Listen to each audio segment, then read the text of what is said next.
What's going on, guys? I'm Journey, back with a thoughts video, this time on Nioh 2. Nioh is done by Team Ninja. The first one was amazing in its own right, and it was a breath of fresh air in a genre that is played with very similar mechanics and animations, and it just seems that there was at least something out there that I was hoping for that at least would be different. This is it.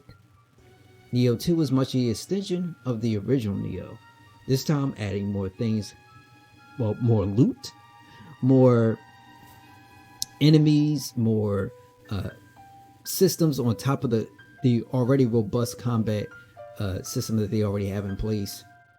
More story, more areas to explore, even some areas to revisit. They are quite frequent as you go through your journey in the world of Nioh 2. But let's just start with the basics, right? The combat still features its low stance, mid stance, and high stance. And the same will be true for every weapon that you pick up in this game. New weapons make its face appearance here, which is the hatchets, the switchglaive, and at the time of this recording, they introduced the split staff. So that's three, but the already robust weapons, for instance, that you could find would be dual swords, regular swords, odachis, tofas, axes, spears, and more. And more. We're also not even talking about Amino magic and Ninjutsu, which then you can use to imbue your weapons with a particular element. This one features two new elements, which are corrupted and purity, or just throwing out shurikens, laying out ground bombs, and just so much that you can do here in the world of Nioh. Not even talking about the set loot that you get that do have set bonuses, meaning they are sets for specific equipment and weapons that you can pick up that act in accordance with each other. The more of the same piece that you wear, the more of the benefits that you can gain. The most I've seen was 7-piece bonuses, which would then equate to chest, torso, head, wrist, and leg pieces. Probably a weapon and accessory slot that can go along with it. To find all pieces can be probably a chore, but you can also acquire smithing techs. So if you fight a boss, if you fight a boss, you could, a lot of times you can go back and fight the same boss again and eventually get a chance to get their techs. So that way you can go to the blacksmith, and the blacksmith can craft that particular suit of armor or weapon that the boss is carrying. So there's a lot of stuff here that leads to a lot of grinding. And I understand for a lot of people that might not be the thing, but in the world of what Souls is and how it's always been, this is most definitely something I adore, because it's a little bit what Nioh is essentially is Diablo meets Souls. And you can even throw in a little bit more. Like, some people know what some military shooters, before you start a mission, you'll get a mission briefing. Well, Nioh does it the same way, because where Souls is much more, well, I should say Dark Souls is much more open world. Nioh does this up in a mission-based structure. So when you select something, the panel will come up with a portrait of the character that essentially tells you what this person is asking for or certain events. You click in, and this is add even more towards the lore. When you click in, you see your now loading screen. There is timelines and descriptions of certain places, whether like how it's got its name or certain events. It just adds so much to the world itself with so much world building. Not only that, but the art style is out of this world. I'm not even going to talk about how cute the Kudamas are. They got new companions. You'll even find one that looks like a Kodama, but if you drop items, like it's like a rare chance that you'll get an item back. Well, it's not a rare chance, but you'll get an item back. But it's rare if it's going to come back the same or come in, in other forms. So it's always something to do. I'm not going to front. It's always something to do. With the combat being so crazy as it is, and I'm not even talking soul cores. Let's talk about the soul cores. Soul cores can drop from enemies. After you defeat an enemy, they have a chance to drop a soul core. Every enemy in the game can drop a soul core, even bosses. What are soul cores? Soul cores look like little souls, and they're pretty much basically highlighted in red, like a gravestone. If you're aware of what Nioh is, like when you summon a revenant, but it's not that. Go over and you hold the circle button, and you'll quote unquote absorb it into your essence. Then from there, when you complete your mission, you have three options to use with your soul cores. You can attune, you can do some upgrading, you can insert them into your guardian spirit. So that way they have, initially you start with 2 slots, and you can set them there, and particular, depending on the button prompts, you can summon it. And it will come out to do damage, depending on like what, some are more for defense, while others are for offense. It just adds so much more meat to the package. Now, here's one thing I probably will say about it. The thing that kind of like I'm a little bit off with is the yokai shifting. That has its own tree now. It's ridiculous how much stuff is in this game. So it has its own tree. Within that tree, you can do things where you can set perks where you can acquire items, a higher chance to acquire items while you're in the dark realm. When you go on your yokai shift, stay longer while you're in the dark realm. There's so many perks that you could get with it. The one thing is not mandatory for your playstyle. So if you're not into it, you don't have to be in. But with more power comes with more things that enemies can do. And one of those things they introduced was the burst counter. What happens is an enemy will go in a rage state a little bit, but they'll glow red.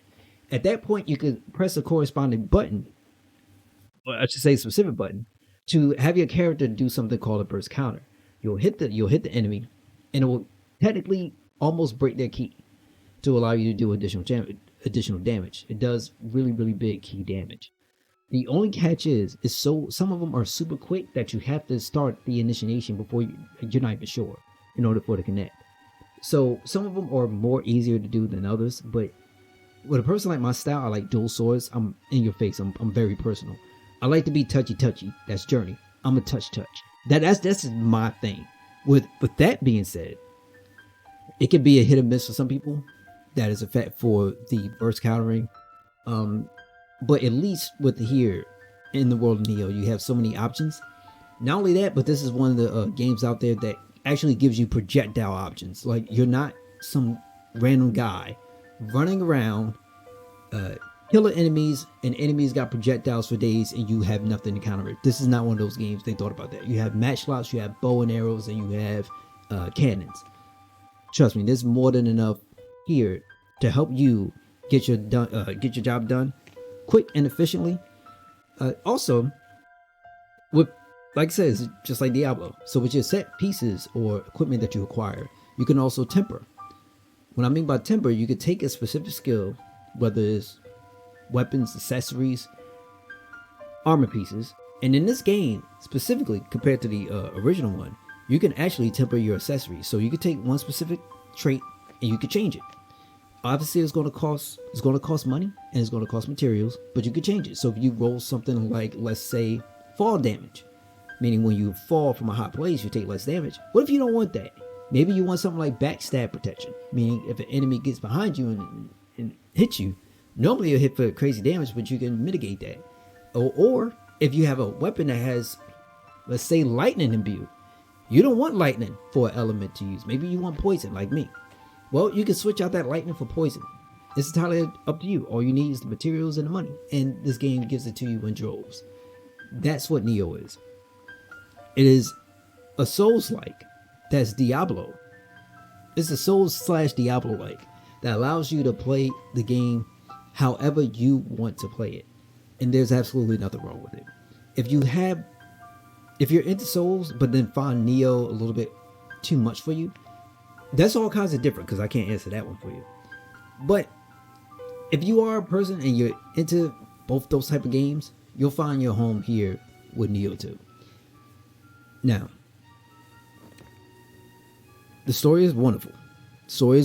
You build relationships with a bunch of characters, and one of the benefits here is you get to unlock even more story to that character, which would then talk about the lore a little bit, as I already spoke to. But when you go through certain missions, just like the original one, you defeat an enemy a certain amount of times, even more will get unlocked, so you can understand more of the character. So there's, with everything that they give you here, it's hard for me to say that this isn't worth your full, at least isn't worth the full price. And even the DLC, which if it takes anything from the first one, which was amazing through and through, it's hard for me not to recommend this at all. The music is amazing as well. It's a wonderful score. It's some tunes just got some headbangers in here, and some just hit you close to the heart. It's crazy. Now, one thing I will knock, or at least there's a few things we could talk about. Hyper armor, that has to stop. It feels like every Souls game, or at least mass majority of them, enemies have this crazy ultra armor that you have to take ridiculous amount of multiple swings to be able to go actually get them to get staggered. And what happens is the moment that they're staggered, you still then have a short window to actually do some form of significant damage. Otherwise, you're going back and repeating the same thing. Nioh does it in the form of ki, your stamina meter. So when you deplete an enemy's stamina bar, they're completely vulnerable. They get staggered like crazy, and until they're ready to recover. But some enemies that you'll find later on within your campaign, that doesn't exist. You can completely drain them and they're still there. You could be like, I got my dual swords, and I'm like, what you talk? Shish kebab, son. Like, oh, just and then some enemies are like this. They did like nothing happened, and it's the most ridiculous thing to me. I wish at some point development gets a little bit smarter with all this stuff, and no matter from what kind of souls you're doing, please like have enemies at least dodge out of it, and then change up their form and attack differently. So at least by then you have a whole kind of new way to approach this enemy. So it's not, don't feel like you're doing the same thing over and over again. Which you find something, you're dodging into it, you dodge your left, and then you swing a couple of times, you dodge out, you go dodge it back in. This sounds like every single From game, from Demon Souls all the way up until Sekiro. Which then Sekiro is a little bit different because instead of you rolling, you're parrying and countering. So ultimately, you're really doing pretty much basically much of the same. The formula's the same. It's just not much different. It's just execution is a little bit different. That's all. Whereas with Nioh, you got tools. You got tools. Not only can you dodge, you can counter. Really, you can dodge, you can counter, and quite effectively too, might I add. The speed is so much more like fiercer. Traps. You can lay out traps. This is not just with your stances. The weapons that you pick up, they all have a different feel to them. Whether you're in your low, your mid, your high stance. You can feel the difference from a short sword to an axe. Not like from a rapier to like just a regular sword to bare, like to your bare hands, like how it is Souls. So trust me, there's a lot here, and I strongly urge anybody that's interested into the Nioh world to go out there and go check it out, because it can't. We walked away with so much content for just what they're given. Another knock that I could think of is, I hope with the next generation of consoles, third-party exclusivity stuff goes out the window, because this game should also be on Xbox, the original and this one. Same thing on PC. The original was on it, but only after all the DLC and stuff came out, the complete edition, then it rolled to PC. I really do hope. I'm not too sure what's production and stuff, how that thing looks, but I really do hope, because there's a lot more people that can enjoy this kind of game, that I think this lacking the kind of notoriety that, or at least the recognition, I should say, that Souls, Demon Souls, and Dark Souls and Bloodborne and stuff from like that From gets, because this to me sells in a lot of areas that those games lack in. But me personally, Demon Souls is my favorite Souls. After that is Nioh, and it don't even come close after that. So Demon Souls, Nioh 1 and 2, everything else is everything else, because they all feel the same. No disrespect to him, but it's just all feel the same. This is the one out of them all that differentiates itself so much just through its characters, its lore, its combat, its music, its presentation, its execution, everything. DLC, everything. It sets itself apart so much that it's at some point you start to think, is this actually his own thing? And it's a wonderful thing to see. And I wish there was more like it. So I'm hoping there will be a Nioh 3. If this will ever get a score for me, it will get like a perfect score. But since I don't normally do scores at all, I would just say, just go get this game, man. It's wonderful. Real talk. Journey, and that's my thoughts. And I hope to see y'all guys on the next one. Until then, take care of yourselves and take care of each other. I'm about to go on another 20, 30-minute rant on how great this game is. Have a good one, y'all.